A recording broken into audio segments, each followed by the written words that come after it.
Thank you. Thank you, thank you. I believe that ideas can change the world, and it is my hope that in the next 15 minutes, by sharing the Tom's idea with you and our story, your idea will be the next one that changes the world. The most important thing I can tell you about Tom's at first is that Tom's is not a company, it's a movement. And the best way to show you the movement coming to life is a video that I had my team put together. So I'm going to show you a video first. Here we go.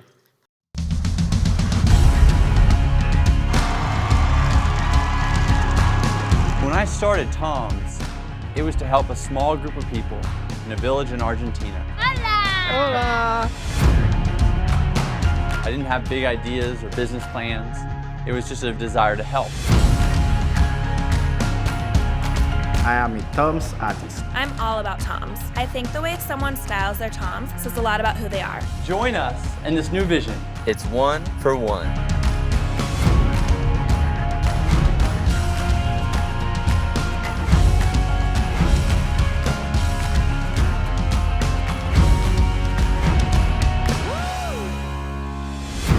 Our commitment is to address as many needs around the world as possible.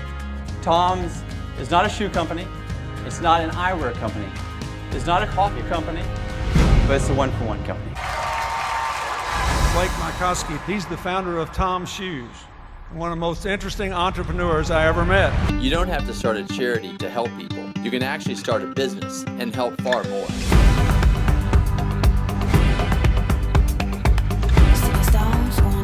I feel like I'm working for the bigger cause. This is something that they're passionate about.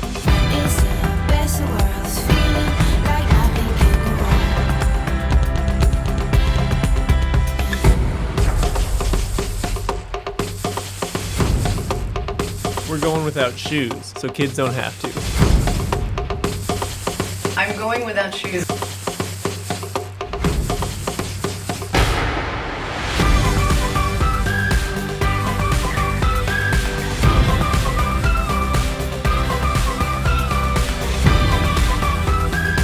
This is the Congo shoe.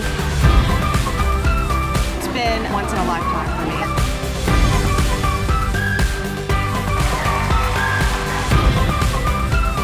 This is my first pair of glasses, and I'm so happy to have them.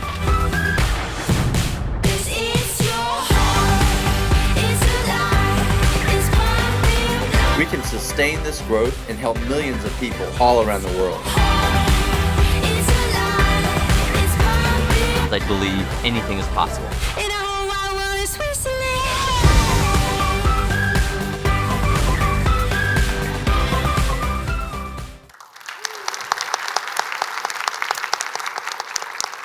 So this movement started when I was in Argentina 9 years ago.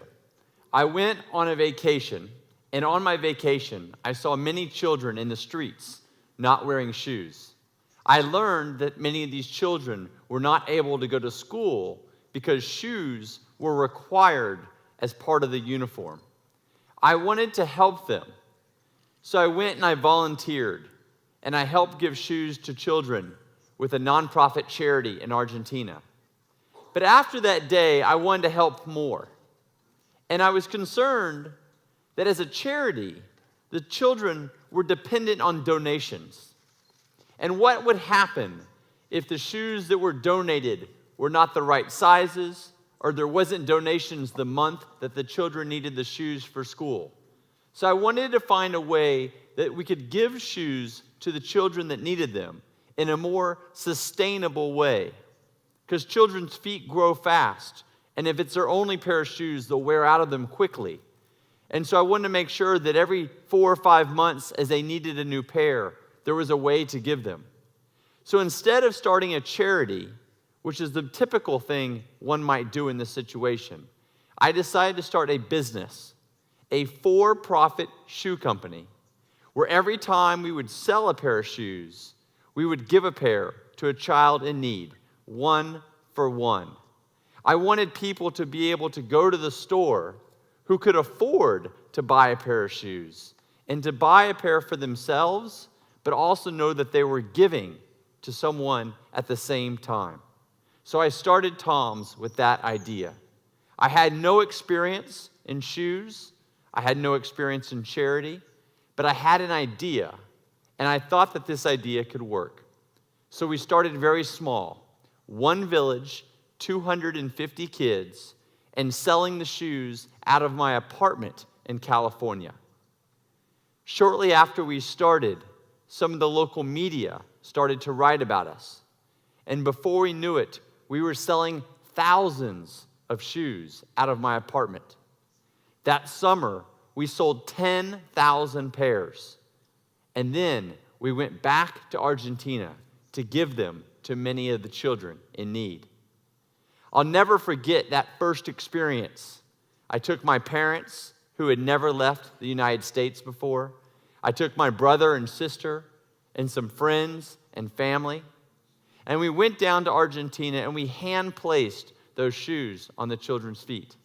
It was a very emotional experience for me when I first saw my mom placing shoes on a child's foot.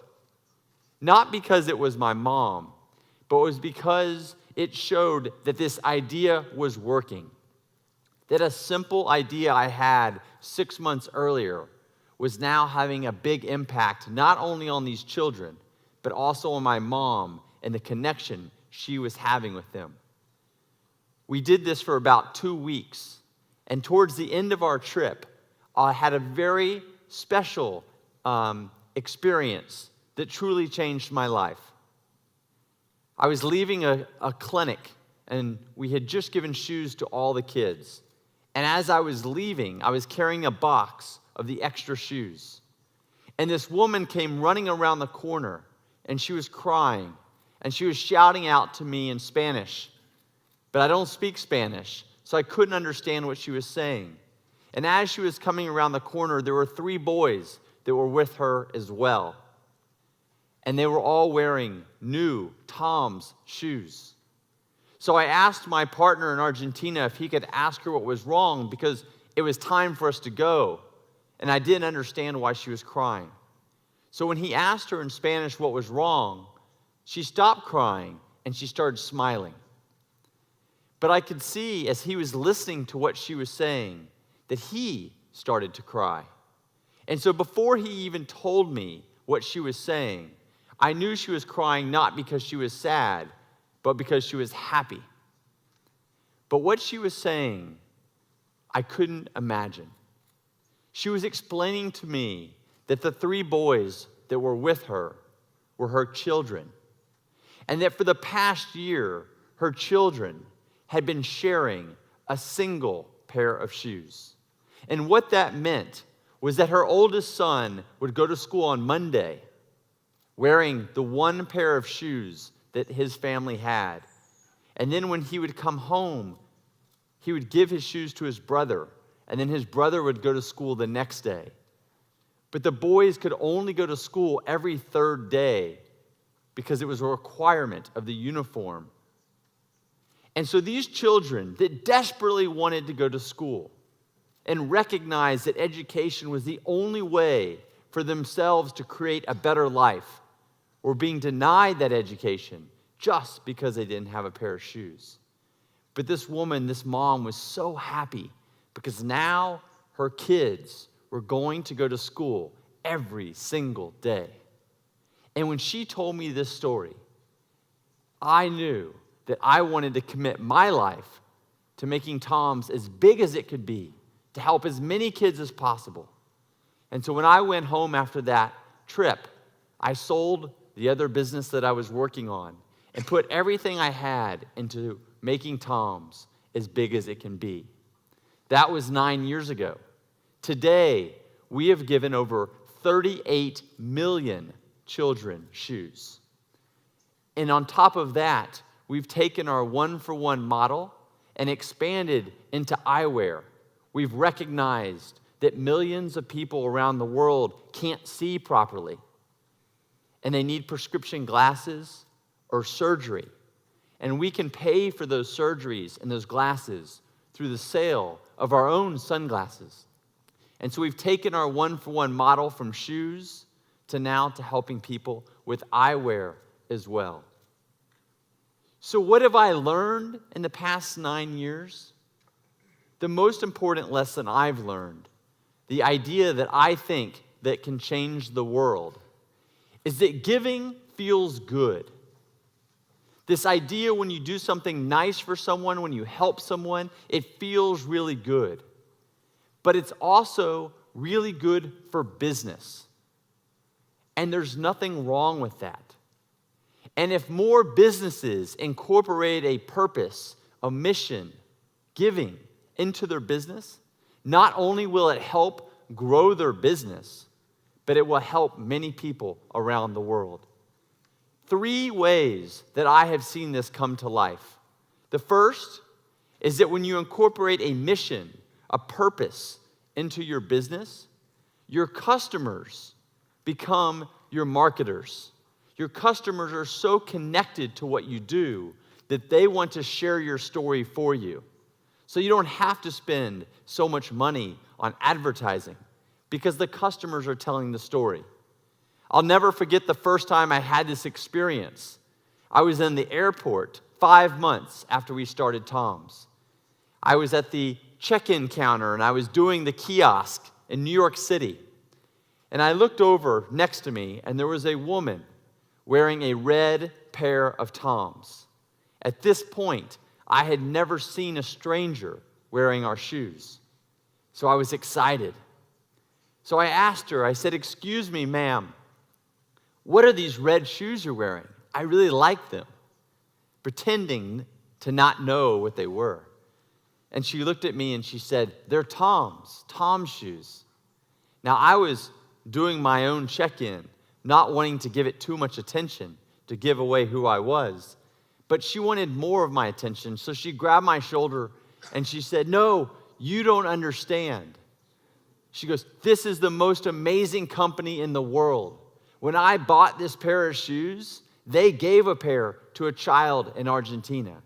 And there's this guy, he lives in Los Angeles. I think he lives on a boat." And basically what she was doing was telling me my story with lots of passion. So I had to tell her who I was, and I did. And we laughed, and I remember when I told her, I said, "Excuse me, ma'am, my name is Blake. I started Tom's." She looks at me, and she's paused, very quiet. And she goes, "Why did you cut your hair?" That was her one question. But I learned a lot from that question because the reason she knew I cut my hair that summer was that she wasn't just a customer. She was a supporter. She was watching the videos on YouTube. She was tweeting about it, putting it on Facebook. She was connected to what we were doing. And why? Because our business had a mission. It wasn't just about profits. It was about making the world a better place. And she believed in that.